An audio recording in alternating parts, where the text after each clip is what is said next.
There's a number of different things that we don't like on this particular garden pond, but we're going to work this out. So we're going to do a garden pond cleaning showcase.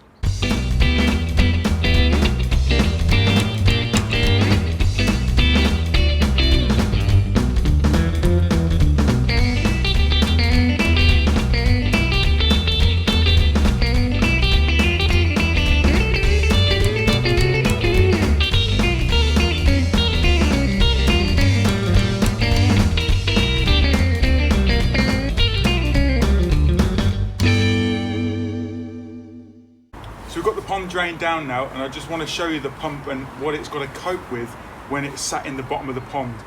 It's silly putting a pump in the bottom of the pond unless you've got some form of mechanical filtration taking bits away, as in a surface skimmer of some type, or covering the pond completely with a pond net to stop the leaves from falling down.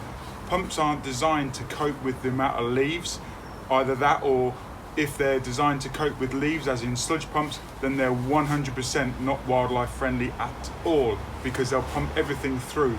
And if they can pump a leaf through, they can pump everything through. So it's a nasty situation. So what I want to do now is I want to basically remove all of this sludge, all of the leaves, all of the gunk, and carry on with the investigation.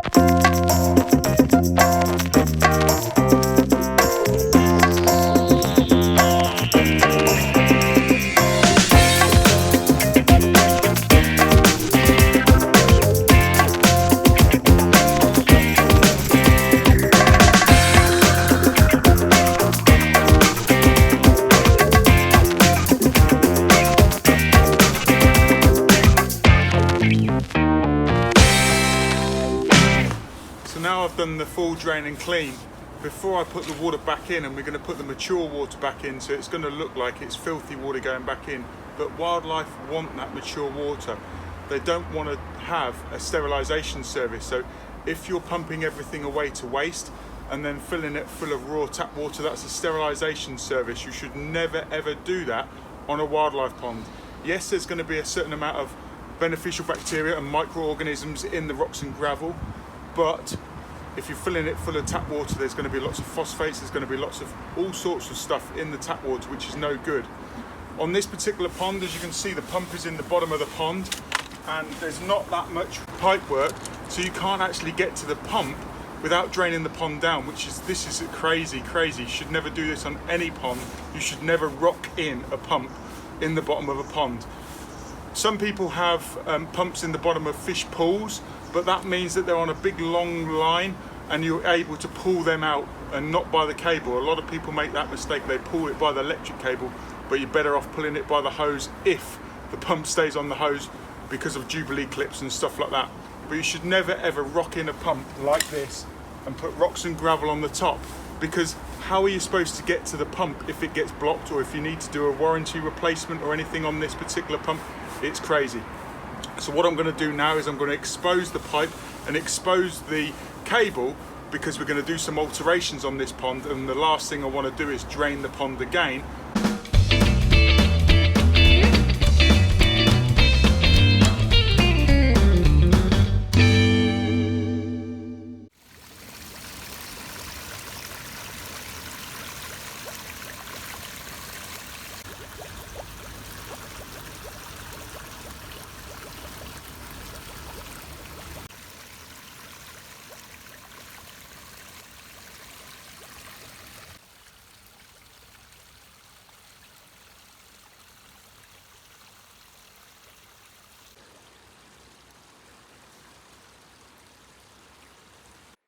Thanks for watching. I'll see you in the next video.